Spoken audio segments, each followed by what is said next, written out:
This one wasn't an easy one to look at because it was quite horrendous. I watched it live and I was just as horrified going through it because, to be honest with you, I couldn't come up with a lot of answers. There weren't a lot thrown at us, given to us via this author here. And I'm not the best analyst of film to break down. I'm amateur compared to the experts, but I do I can make sense of some things, and I can tell you what we're not doing, and as to the why, I don't know the exact science, but I do know that we have to be better. And whether it's getting down to simplicity or just be better execution, we have to get the ship right because the Saints are going to run a little bit of the same. And if we don't, we all know what's going to happen. We're going to get steamrolled, just like the Dallas Cowgirls.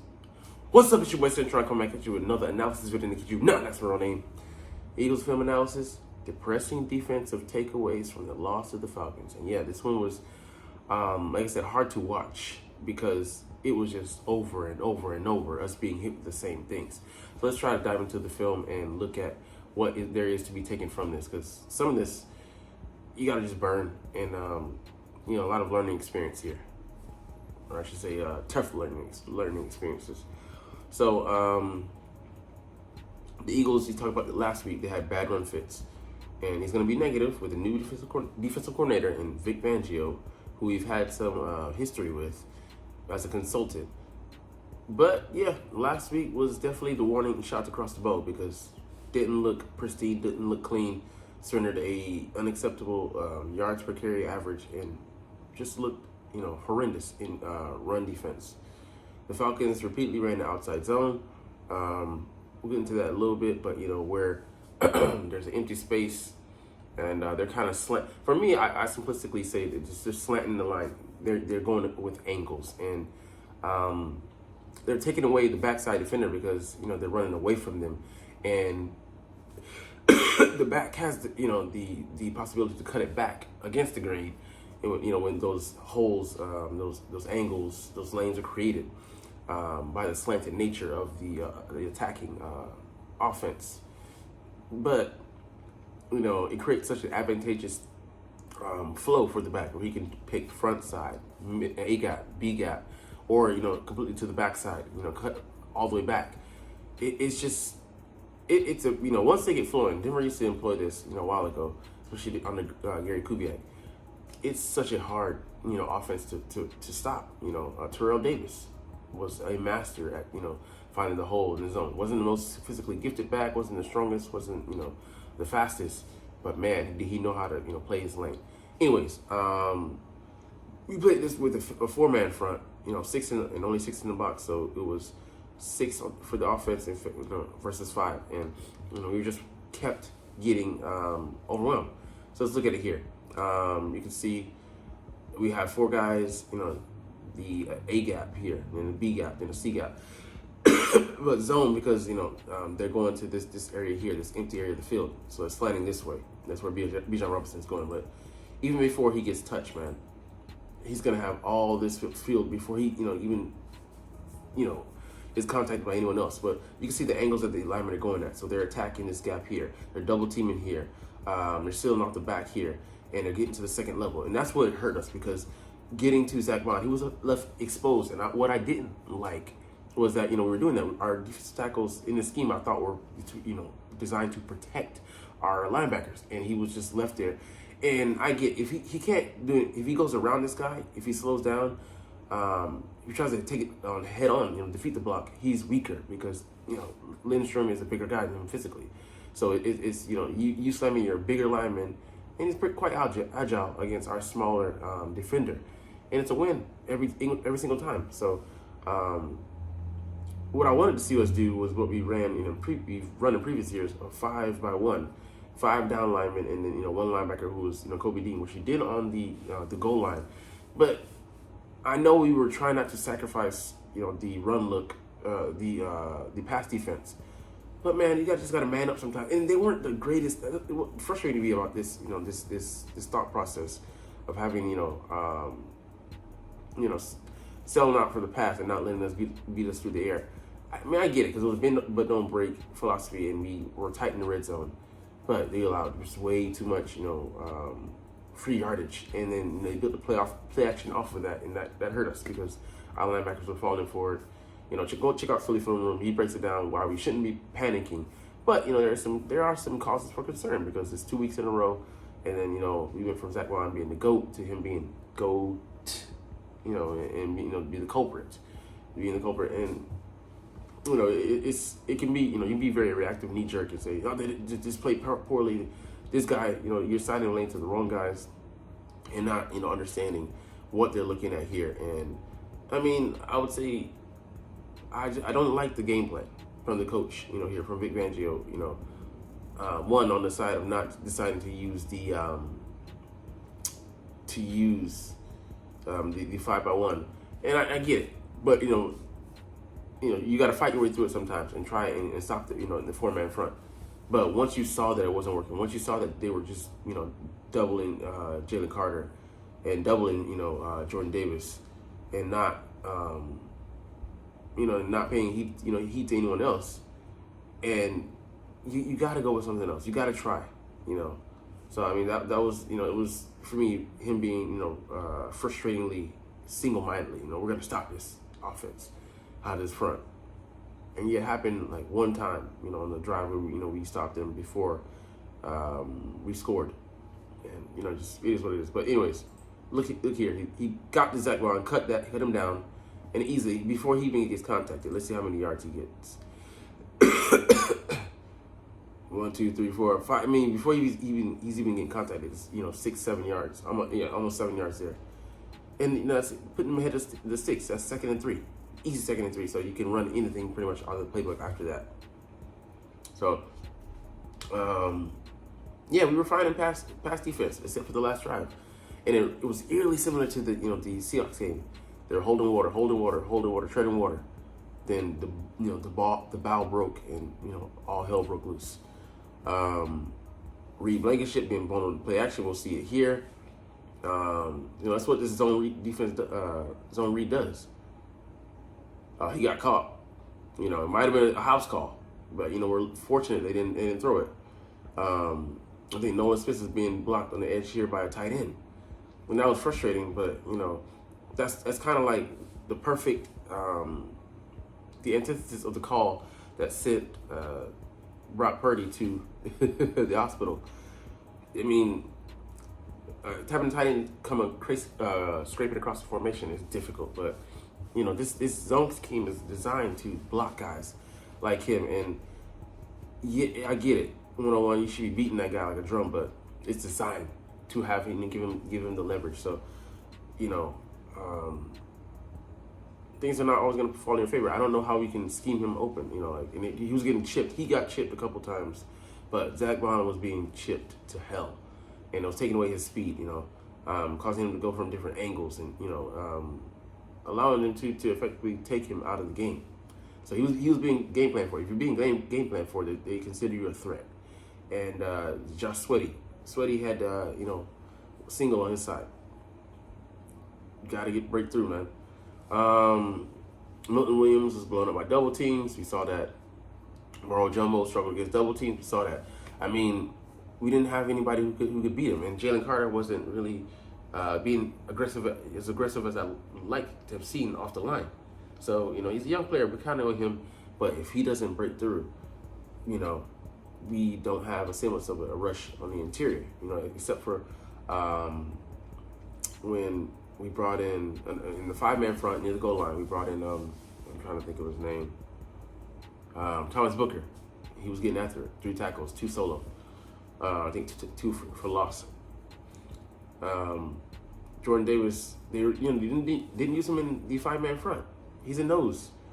Try to use him as a 3 technique. I just don't like it. Let's see here. Jalen Carter, I mean, he's fine there. Milton Williams here getting bullied by a double team. Just got moved all the way out the way. Just walked out of there. You see what that's where they're going. So they slant, taking care of all the guys. Like Zach Bond getting cut down. Like that was, I saw it like a half dozen times. So, Jacoby Dean taking on the guy there. I mean, like I can't say it's the wrong fit, but like, what is he reading there? But he's just, maybe trying to protect the lane. You can see, he's got to fill that gap. So everybody's occupied. It makes sure that all hands are full. No idle hands in the scheme. A stunt here, and Josh Sweat jumps inside. That's probably what he's supposed to be doing, but it left a wide a gap there. Avonte Maddox is not able to get there in time to fill that hole on the edge. So we're just being outplayed, out schemed, and it's not talent, it's just scheme, and it's like we had a week to prepare for this. Yes, it was a bit of a I think not a short week, extra time. We had actually an extra day, but the approach, I have to call it into question. I just didn't want to move away from it, and I get it. They were running the ball effectively, but we were keeping them out of the end zone for the most part. If that was the approach, maybe I guess, but that ain't gonna work with the team that's coming. We're going to visit next. So, like I said, Darius Slay is replacing some of these guys on the edge. So we have like fill-in replacements. Also like safeties coming up. They're on the way to the pass. They're playing the run. It's just a hard thing for a DB, man. And ideally, it's not great to have those guys setting the edge for you. Especially I think what's his name, Darius Slay here. He's supposed to be setting the edge. Let's see. So yeah, that slant there, I don't like that. So I mean, I don't think that's where he wasn't wrong. You think was he getting chipped here? He's got playing through a double team, but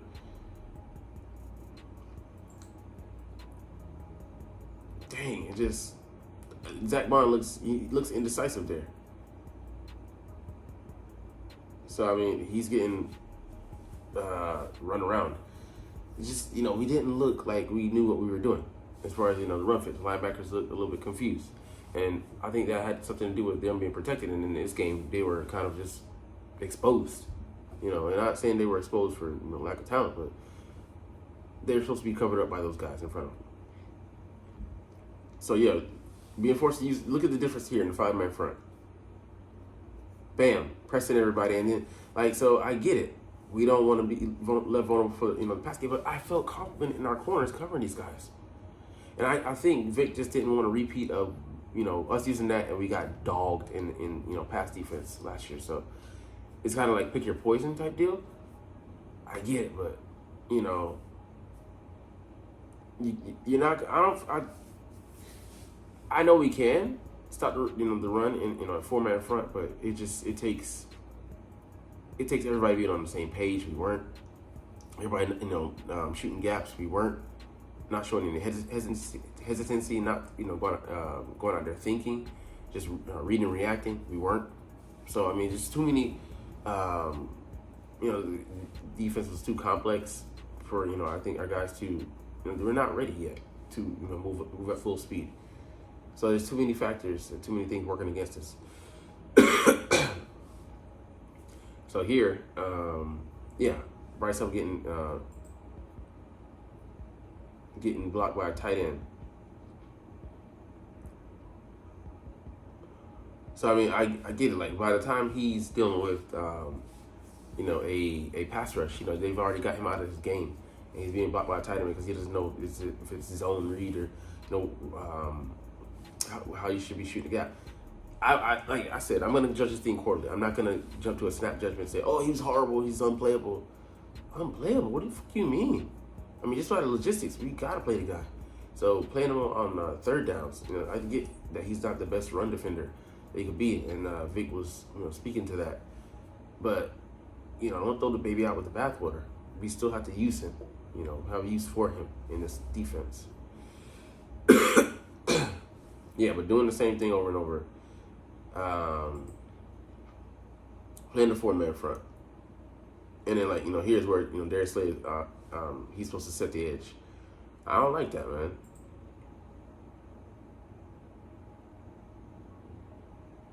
Because I think if there's a guy behind him, you know,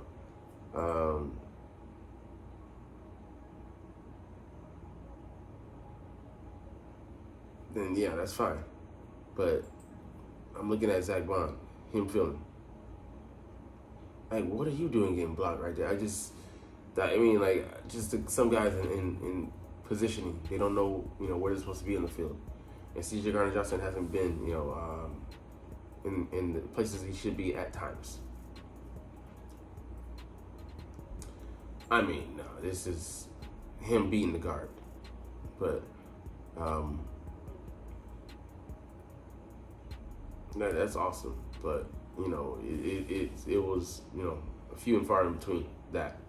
But Thomas Booker here, look at him. The way he has that wide base. Him flowing down the line. He's keeping them honest. He's pressing, so I like that, shooting the gap. Here, Jalen Carter just strong arming and then doubling back. So it looked worlds different. I would like to see him get some more PT. He looked good out there, definitely.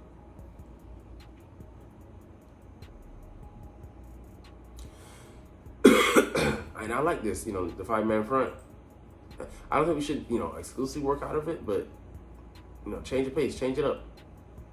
They're getting out the Kirk Cousins, and I think that's what we're supposed to be in. And like I said, not every play, but vary it up. Have some guys flip responsibilities. Play out of that, but have guys sink, have guys drop. The mystery dropper, who's dropping the package, we don't know. If it's more effective, I don't want to make it exclusive. If that's not what you want to do, but go with what works, man. All right, this cover zero blitz. This is what killed me. We did it, didn't get home.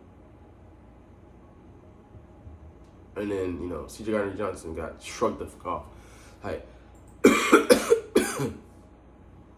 Why are you looking in the backfield, bro? That's your man. And I get it, tough cover. But, the ball's coming out, I almost said quick.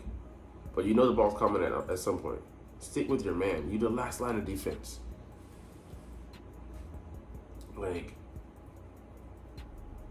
Dang it, man. He just got caught up, And I get it. Blitz not getting there. that's the thing, too. Blitzing just ceremoniously. If it's not getting there, what's the fucking point of doing it, bro? Just for a change of pace, don't like it. And this one here, finally shoot the gap, get the numbers in the box. C.J. Johnson stonewalls Bijan Robinson. And you're like, man, bro. Definitely should have ended the game on that, but it is what it is. Here, Quinyon Mitchell, not getting, the depth. He's supposed to be playing, the flat guy, but, also sinking, depth. You can see, hey, you're supposed to be here. Avonte Maddox tell him where you're supposed to be. He got caught looking. And he's, learning on the job, but it cost us on that last drive. And here, Kirk Cousins, you're flat-footed Darius Slay. What the fuck are you doing, bro? Why are you even concerned with, what's going on there? You're the only guy there. We're counting on you to be there. Let down. So, it was what it was. Hopefully we can make the necessary adjustments and changes, but hard game to watch, and we'll see, what the film study, the hard work, the dedication, the hours behind the scenes, the practice time yields, but gotta be much better than this.